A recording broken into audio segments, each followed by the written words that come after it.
Many people know the New York Rangers are more than likely going to be a very active team this offseason as they look to make some potentially massive upgrades to this roster. And first off, I do think there are two kind of main areas of need to see an upgrade happen this offseason for this organization, and that is the third line center spot and somewhere on that kind of left side of the defense core, I think really needs a true top four caliber defenseman added in, maybe like a Vladislav Gavrikov or an Ivan Provorov, someone around that kind of level. But you also could potentially see this team go out there and, make a big trade for someone like a Jason Robertson, maybe a star caliber winger. And in today's video, that's what we're going to take a look at, because Jason is a player, of course, currently with the Dallas Stars. He is entering the final year of his contract, but next offseason will become an RFA with arbitration eligibility. So he's a guy who, at this point, with where Dallas is at also with the cap space kind of situation there with them, they might look to unload a guy like Jason to open up some more room there and maybe try and have one of their other kind of younger guys possibly try and step up to help kind of fill that role. So we're going to take a look at kind of what the Rangers trading for a guy like Jason Robertson would look like there, and we'll also kind of take a look at what type of an impact Robertson could potentially have on this Rangers team if he does end up getting traded over here. And first off, we will start with a Yahoo Sports article where they end up saying, quote, "Teams are buzzing around the 25-year-old All-Star, wondering if they can seize on Dallas' itch for change following its third straight loss in the Western Conference Final," Vince Bergagliano of USA Today wrote. Quote, "The Rangers, I'm told, are one of them," which I think makes a lot of sense there. Of course, we know this team for quite some time now has wanted to make, a big splash trade. They went out there and made a pretty big one going after a guy like JT Miller this past season, but I don't think they're done there, and I think this team clearly needs some more kind of, great players added in there, and going after a guy like Jason Robertson could be one of those real difference makers for this team potentially. And they also go on to say in the article, the Rangers are a team that is looking to shake up their roster according to multiple NHL insiders, so the team's desire for change is no secret.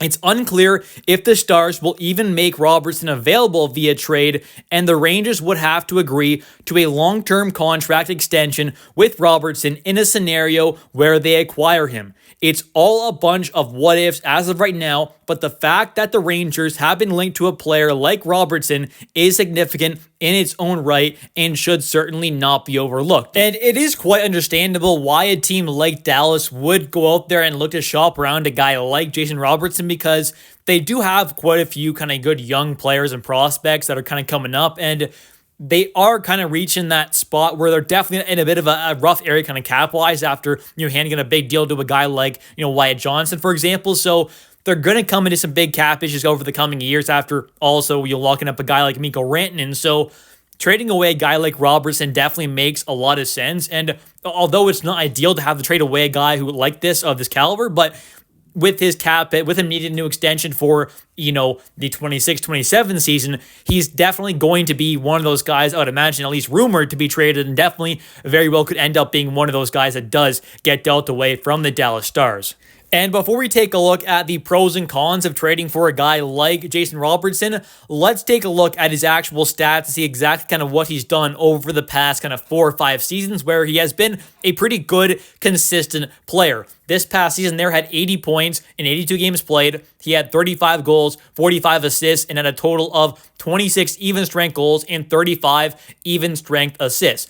Then for the previous season there in 23-24, 82 games played, once again 80 points, but this time had 51 assists for 29 goals. Then in 22-23, 3 seasons ago, he has 82 games played, 109 points for 63 assists there, 46 total goals, which of course was a career high in all 3 of those categories there, or 3 of those stats there being goals, assists, and points.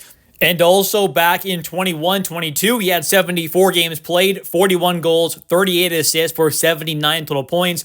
And then even back in 2020-2021, in a shortened season there with only 51 games played, he had 17 goals, 28 assists for 45 total points in his second actual NHL season there. But really, that was his kind of first real season in the NHL. It was his rookie year back in 1920, had 3 games played, 1 point there, 1 assist. And now we'll take a look at some of the pros and cons about trading for a guy like Jason. But first off, let's take a look at the positive side of things there and the pros of trading for a guy of this caliber. And first off, Jason is a very good offensive player. He is a great offensive threat there, great goal scorer, great playmaker, and also is someone who has produced at a very good level at 515, at even strength consistently over at the last kind of 4 seasons or so there, where he ended up having this past season for even strength points there, 61. Then the season before that had 52, then had 68, and then had 58. So consistently around that kind of 50 to 60, 70 kind of point mark just for his even strength point totals alone. So I think that overall is a pretty nice number to look at there. He is definitely a pretty good point producer at even strength, which we know over the past seasons has been a bit of an issue throughout the times there for this Rangers team and franchise. So adding in a guy like this could definitely help with that quite a bit. And another kind of pro that I already did touch on a little bit there is his overall kind of health, and being a consistent guy who's just available to be in the lineup there, I think is another pretty big plus there, right? Lots of star players, some of them have some injury problems, but this so far over his NHL career is not one of those guys. Over the last 3 seasons there, has each of the seasons had 82 games played. So the last 3 seasons there has played every single game possible throughout the regular season, which I think is pretty incredible. He also is 6'3", so he's got some good size to him there. And although isn't a kind of crazy physical guy out there on the ice, he definitely can bring some physicality and some size to the lineup there, which I think is definitely, a bit of a plus.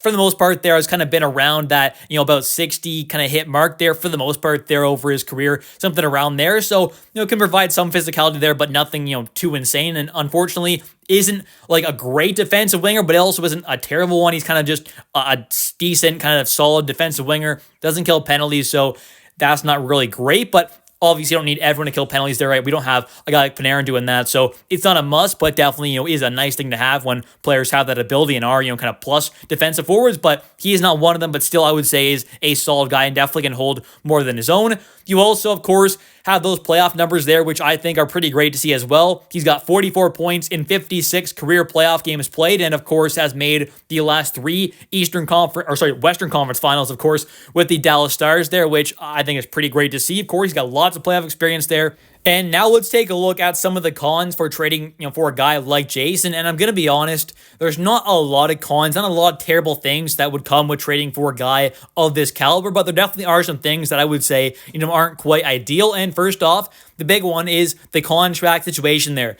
And Jason has 1 more year left under contract, so he does have until next offseason, and then he will become an RFA. So it's not like he has to absolutely get an extension done if the team trades for him, but it's probably what the team would want to do if they do, trade away those assets for him. And he's going to get paid a lot of money. That is for sure. You take a look at some comparables here that I think are, decent kind of contracts to help kind of gauge what his next deal could look like. And first off, we've got William Nylander, who ended up signing his deal back in 2024, so, a little bit ago now, but he ended up signing an 8-year deal worth $92 million total, worth $11.5 million per season on average. And I think overall, something close to that is probably what we're going to see for Jason, and I can almost kind of guarantee that. This is someone who is going to get a lot of money. He's making about $7 million right now, and going forward, with him kind of needing a new deal for not even the start of this season, but the one after that, he's going to get a lot of money there, especially on an extension, because his age and his side of things there, they're not just going to say, look at the cap for this year and give us a contract based on that. They're going to say, hey, look at how much the cap is skyrocketing up there over the following seasons. We want more money towards the kind of those numbers there with the cap skyrocketing up. So he's going to want a lot of money there. I'm sure he's going to get paid a lot.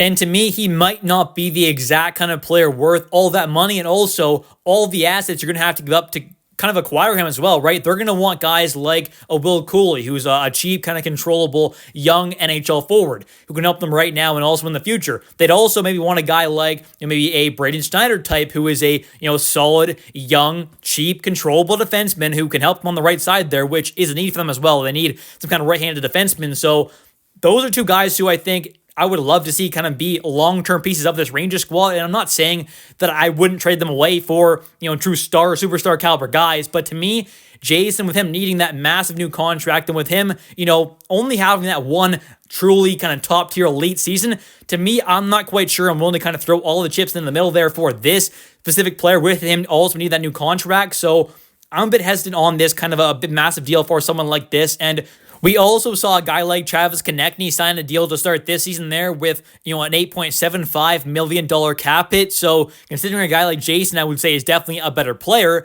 To me, with him having an extra kind of year further along there when that deal is actually going to kick in there for a guy like Jason, because his deal's not going to actually start until 2026, 27, that season there. He really could get towards that kind of 11 plus mil mark there. And to me, if he gets around that kind of number or above 11 mil even, to me, it definitely is just too much money to pay a guy like Jason, who, like I said, has only proven to be, that truly elite kind of guy that one single season where he only has that one incredible year of the kind of 5 he's really played so far in the NHL. So to me, I'm not quite ready to kind of pile in all those assets there and all that money for a guy like Jason. I still think he could be a good target there for this team. Wouldn't be a bad ad, but for that money and for that kind of value you're going to have to give up there, to me, it might just not be quite worth it. Anyways, that's going to do it for today's video. If you have enjoyed, definitely don't forget to comment down below your thoughts on today's video. Do you agree with me in thinking that maybe Jason is, a solid ad, but maybe isn't the right kind of fit for this team with how much he's possibly going to get paid and also is possibly going to kind of seek in return via a trade? So let me know your thoughts on that Jason Robertson situation there. Do you want to see him traded for by the Rangers? Do you want to see them go out there and pay him a lot of money? Let me know your thoughts in the comment section down below. And also, definitely don't forget to click that like and subscribe button for daily New York Rangers content. Thanks for watching. I'll catch you next one, and let's go Rangers.